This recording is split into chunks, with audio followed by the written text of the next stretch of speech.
This video brought to you by Bodega Cooler. Consider a Bodega Cooler for your next RV, overland, or camping adventure. Hey folks, welcome back to Ed's Garage, or in this case, Ed's Kitchen. Today, we've got Basil on a big box of Bodega Cooler. This is the Bodega Dual Zone, Dual Temperature Cooler. Now this particular one is the 47 liter capacity. It's the T50, and this one actually runs on 12 volts, 24 volts, 100 volts, or up to 240 volts. So it's an AC/DC cooler, and it's got two zones, which is pretty cool. So it's not only just a fridge, it's also a freezer. Now the reason I'm doing this review on this particular thing, I know this is not a car review, but this is car related. This is going to be used in my Ioniq 6 and in my travel trailer and in my Hummer H3 when I'm doing some off-roading. So I've got a lot of use for this, and I think anyone who's got any sort of use for a cooler in their car or camper or whatever when they're going off-roading or camping, and also wants to be able to keep stuff frozen, this is going to be super, super handy. Now, as you know, we have this huge trip coming up where we're going to be traveling about 15,000 kilometers across the country, down in the United States, back across the United States and back into Canada. And we're going to need something like this to basically to keep our food and drinks cold and frozen. So let's get started. Let's open up this bad boy and check it out. So again, the name is Bodega Cooler. Rather large box.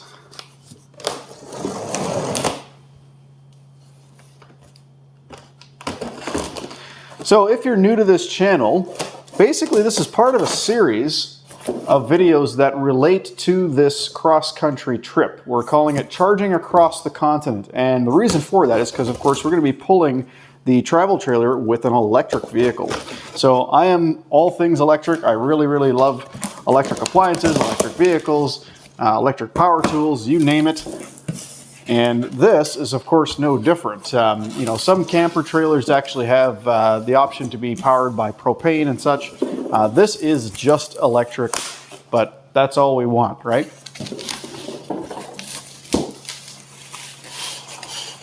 All right, so inside the box we have about, it's about an inch of styrofoam on the top and about an inch and a half on the sides. And then it's wrapped up by a bunch of plastic here. All right, I'm gonna put this on the ground for the rest of this. One thing I wish is that they actually had handles in the box. They don't, so the box is a little bit awkward to maneuver, but that's okay. Because this does have handles on it, which I can't really get to very easily, but should be all right. There we go.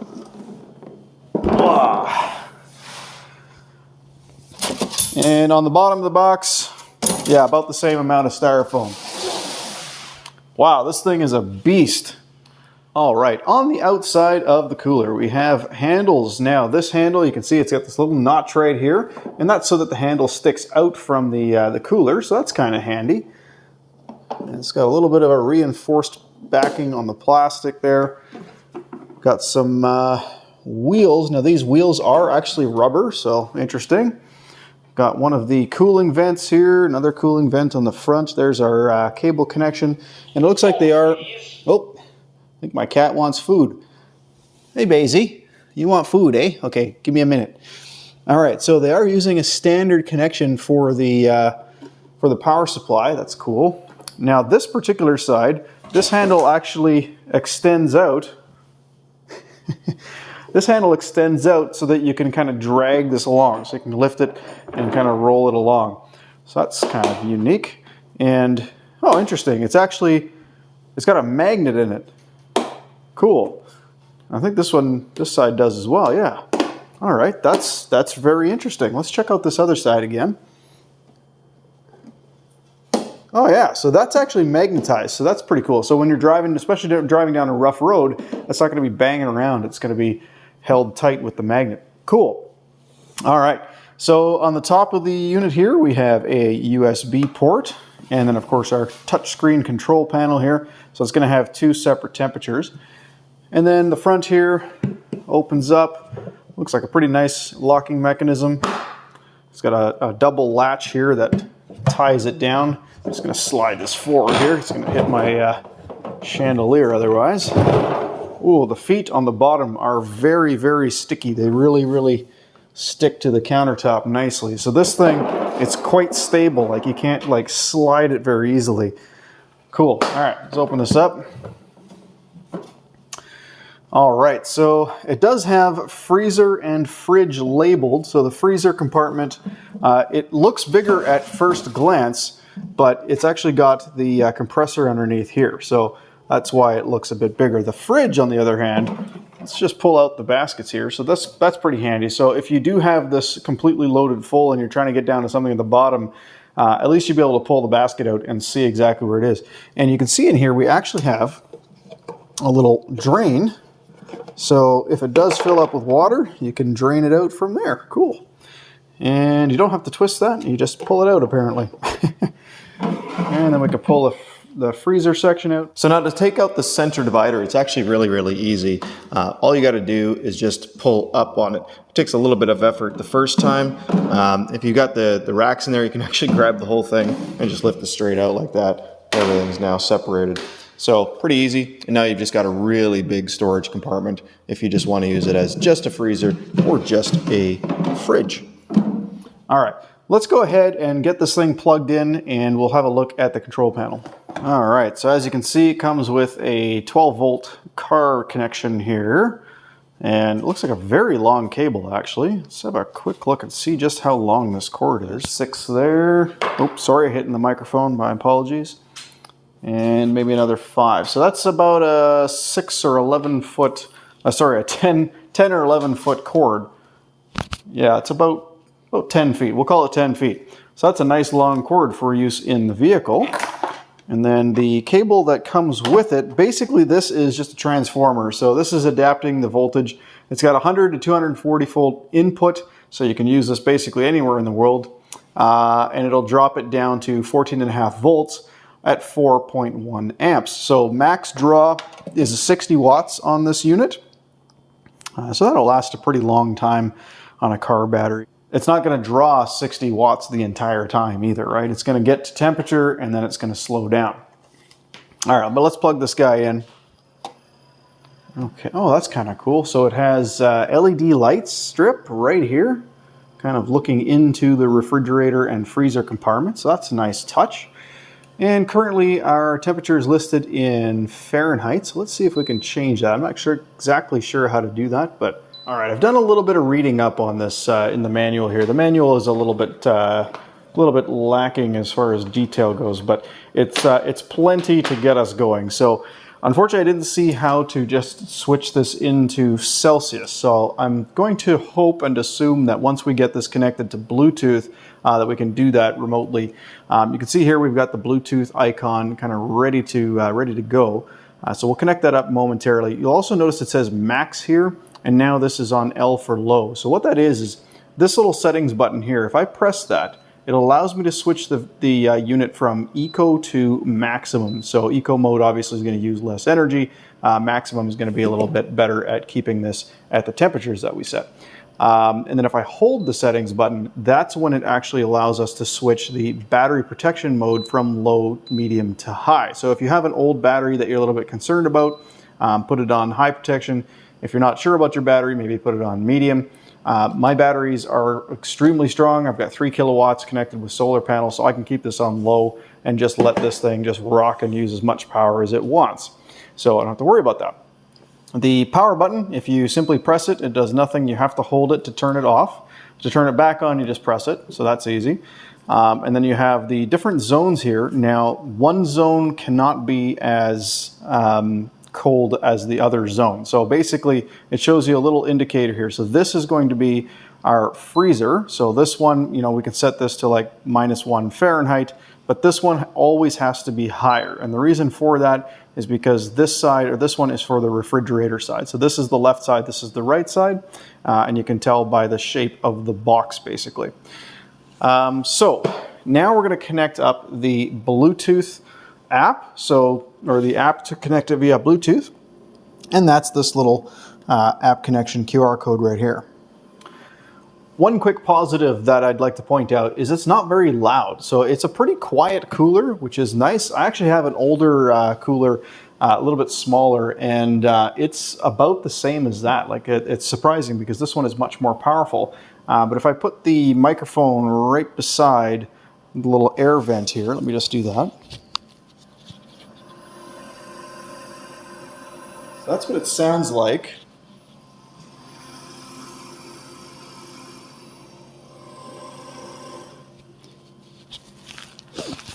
So yeah, really not that loud at all. It's quite quiet, and it's not an annoying noise either. So if this is in your camper trailer or whatever, and it's right under your bed, it's not a big deal. It's kind of white noise. And keep in mind, of course, that isn't going to be running the entire time. It will shut off once it hits temperature, and it'll kind of keep the temperature plus or minus a degree or so, just kind of maintain it. So yeah, all right, let's get that app installed. All right, hopefully this is currently working, but I've got Google Lens up on my phone here. Now, on different phones, things will work differently, but basically you need to just scan this QR code. So let's go ahead and do that. And as you can see, I've got the website coming up. I'm gonna go ahead and tap that to bring it open. And it's called QZ Smart. Gonna go ahead and hit download. And it takes us to Google Play, which is cool. So we're gonna hit install there. Of course, keeping in mind that on an Apple device, it's going to look a little bit different. I don't have an Apple device to show you, so we'll just have to take their word for it here that it's going to be a similar app. All right, so the app is done downloading. I'm going to go ahead and hit open. And we'll allow the notifications for now, agree to the privacy agreement. And looks like we need to create an account.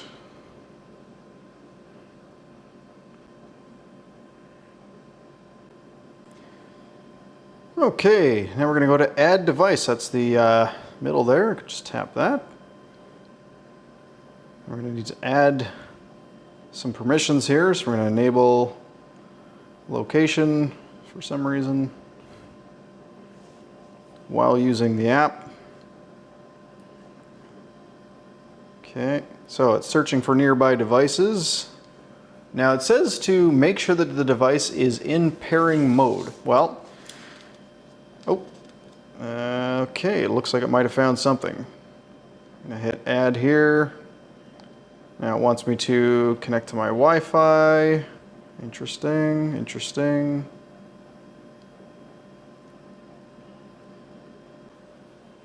Now I'm not sure if this device actually uses Wi-Fi for anything. As far as I know, it just uses Bluetooth. But yeah, it's finished doing its thing. So now here we go. Okay, so now we have our left temperature and our right temperature. Okay, but we can see the mode that it's in, the battery protection mode that it's in, the current battery voltage. Now obviously the battery voltage that it's talking about isn't the battery, that's just the current plug-in. And we have up in the top left-hand corner, it's analyzed the battery percentage as well. Well, okay, again, it's not connected to a battery. So we can lock it from here, which is pretty cool. So that's this bottom left icon here. So if I lock that, it's now on the fridge freezer. You can't do anything. All the buttons are actually inactive. So we're going to unlock that again. Going to go to more features. Here we go. Temperature scale. We'll put that in Celsius. Perfect. And then it says left box switch. I have no idea what that is. Let's hit that. Interesting. All right, so this left box switch, basically what that does is actually shuts off the entire left side so that it's just one big solid unit at a specific temperature. Interesting, I think. I'll do that again. Yeah, so that just shuts off one side. All right, so that's pretty cool. So it's now in Celsius. So as I mentioned, it looks like you need to use the app to switch that into Celsius or to switch it back into Fahrenheit. Yeah, that's fine, it works. But yeah, when I hit the left side switch, it basically took away the temperature here and it just came up with a bunch of lines and only had the option to change the total temperature. which is kind of interesting. So the other thing I've noticed is that, again, this side is going down much faster. I think I mentioned that earlier.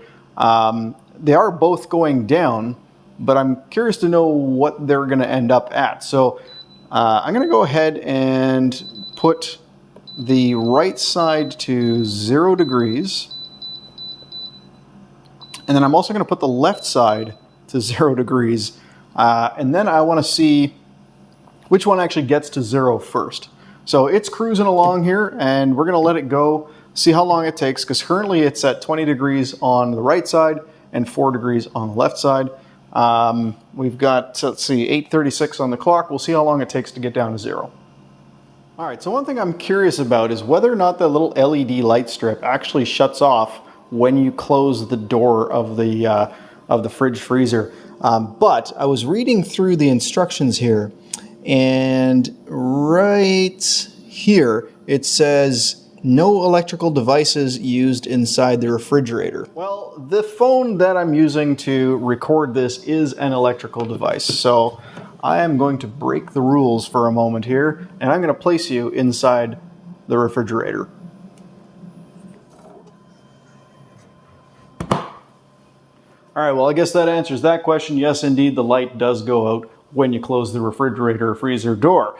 So while this is cooling down, I also wanted to let you know, so on this side of the cooler, the side that the handle is, that's where the hot air seems to be coming out the most. A little bit comes out of this side here. So if you are, going to be placing this cooler in a specific area, it's good information to know. But so yeah, warm air coming out here, a little bit out of here, and fresh air is actually being drawn in on this side, so on the back of the cooler.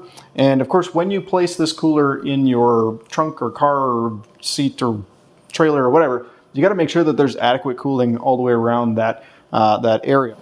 As a matter of fact, I just found it in the manual. It says 200 millimeters of backspace and 100 millimeters of side space, so 10 centimeters on the right side and 20 centimeters behind it. And of course on the front, well, the front's going to be open, right? Because that's where the lid opens. So it'd be kind of weird if you place that against something. But obviously you want to have ventilation on the front as well. But it doesn't mention how much, but it's kind of obvious. All right, we are down to 0 degrees on one side and 10 degrees on the other. So it's going pretty good. It is 8:43, so it's only been 7 minutes. I think it was 8:36 when we started it. And it's only been 7 minutes and it's already down quite a bit, so we'll see how long it takes to get all the way down to 0 degrees on both sides. All right, so both sides got down to 0 degrees Celsius in around about 15 minutes. Now, obviously, you're going to want to have the freezer colder than that. 0 is, of course, freezing, and we did start off at 4 and 20 degrees, but overall, I mean, prior to that, I was only filming for about 10 minutes. So I would say that within about a half an hour, you can get freezing temperatures on the freezer side. And it is nice and quiet now because it's reached its designated temperatures and the pump is turned off as expected. It's actually been off for, well, a few minutes now, actually. So, yeah, it doesn't need to run very often once it's hit its temperature, which is pretty cool. So that means it's got good insulation as well. So I also did figure out how to enable Celsius, Fahrenheit, going back and forth between the two. So it basically says to turn off the fridge and then long press, you got to hold the power button, and then long press the set button and until it displays E1. So I'm going to hold down the set button or settings button, and there we go. It says E1, and then it says press the set button until it says E5. So there we go, and then use the plus or minus buttons to switch between Celsius and Fahrenheit. So the top plus and minus buttons. So yeah, it's pretty easy. And then you just leave it. Cool. All right, so that's actually super simple. All right, so the next thing I want to do is actually get it into the car. But first I want to mention this actually has a Wi-Fi connection and a Bluetooth connection. So apparently not all of them are enabled for both types of wireless connectivity. This particular one is. I'll leave a link in the description below where to find this on Amazon. But basically what it'll do is once you've connected it up with Wi-Fi and you got your app settled, after a few minutes, the Bluetooth connection also functions. So if you're not on Wi-Fi anymore, so if you're out and about, camping, whatever, it'll link up with your phone via just the Bluetooth connection. It's pretty cool. And then you can still use the app. The app itself, the QZ Smart app that you get with that QR code, is also Alexa compatible. So if you do use Alexa, you can, do some basic functionality through that as well, through voice commands, which is kind of interesting. But yeah, let's get it into the car and see how it fits. So I'd say this weighs about 30 pounds unloaded. Now, this is the 2023 Hyundai Ioniq 6, and it has a 12 cubic foot trunk. And I haven't actually tried this yet. I don't even know if it's going to fit. I get the feeling it's not going to, though.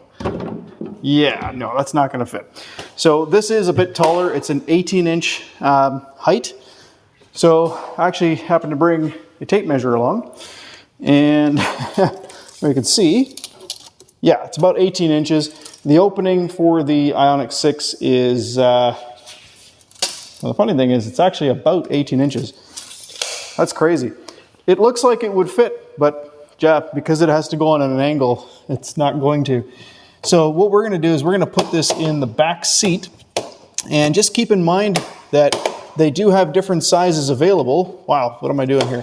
So if you want, you could get the 36 liter or 38 quart, I think it's called, and that would fit just fine into this. So keep in mind, they do have different sizes. I doubt it's going to make a difference, but yeah, no way. Just not going to happen in the back of the Ioniq 6. All right, so now we're going to go ahead and try it in the back seat. Not sure why I opened up the driver's door, or the passenger door there first, the front passenger door. All right, let's see how this goes in here. Now they recommend actually doing or putting this in and making sure that it's both stable and on no more than a 5-degree slope. So I'm going to move the front seat out of the way because it is really far back right now. There we go. And just to give you an idea of what it looks like inside the back of a car. Now, this is a rather large sedan, and as you can see, it takes up a pretty decent amount of space. It's a big cooler, guys. There's no doubt about it. There's a lot of space inside this cooler. Now, when it's in here, if I open up the lid, it does open up all the way, so I have good access to it, even on the seat like this. And just so you're aware, the front seat right now is in a perfectly comfortable place to be. But if you have a smaller car, this is not going to fit, right? I mean, not this way anyway. Now, of course, you could also put it the other way, like this. And you could still access your stuff pretty easily as well. Now that'll fit in most cars like that on the seat, no problem at all. But like I said, they do try to make sure that you have avoid more than a 5-degree angle. Now I don't know about you, but I can't tell what a 5-degree angle is, but I would just prop something up underneath there just to keep it as level as possible. All right, so now we are at the camper trailer, and I've got the cooler basically where I want it to be for our trip. And one of the reasons I really like this cooler, and the reason that I chose this particular cooler, is because the base is quite small. So all 3 versions of this cooler have the exact same dimensions on the base. They take up the same amount of footprint space, but they're different heights. So this particular one is the middle one. It's the mid trim, I guess you can call it. And it's 18 inches from the ground, as I mentioned. But the amount that it sticks out and the distance, or the length and the width are the same. It's just the height that's different. So it actually works perfect for our trailer because I can still get in and out quite easily. I don't need to like squeeze through here a little bit. Kind of got to step sideways, but that's okay. This is a very small trailer. But yeah, I can get to the stuff I need to get to easily enough. I can still access our cooktop, as you can see.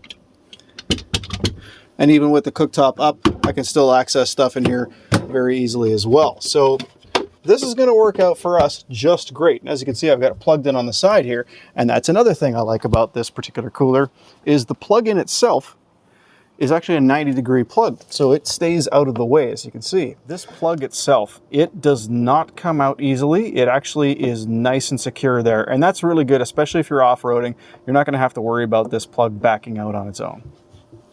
I wonder how many comments on my socks and sandals I'm going to get. All right, so on the left side, on the refrigerator. So let's pull this out a little bit so we can open it up properly. On the refrigerator side, here is the 1 gallon jug of milk. It's tiny compared to the compartment. There is a ton of space in here. You could almost put 2 1 gallon jugs of milk in there. Well, as a matter of fact, you could, because you can also put this side, you can set this side to be a refrigerator as well, and technically you could put that jug of milk sideways. So that gives you a good reference of just how much space is in there. And of course, there is all that space down below there as well, as you can see. So if I put this in here, you can get a visual idea of just how big it is. There's a lot of room in here, guys. It's the perfect camper, freezer, fridge combination. All right, and I think I'm just going to end the video there. I really like this Bodega Cooler. I can't wait to take it on our trip and just see how well it does. Guys, if you enjoyed this video, if you like the cooler, by all means, comment below, like and subscribe to the video or to the channel. And check out the links in the description. I'll have links to this particular cooler on Amazon, as well as directly to Bodega's website. And if you're looking for a good fridge freezer, definitely consider this. The cool thing, like I mentioned, is the fact that you can get different sizes with the same footprint. I think that's going to be super handy. All right, guys, thank you so much for watching, and have a great day.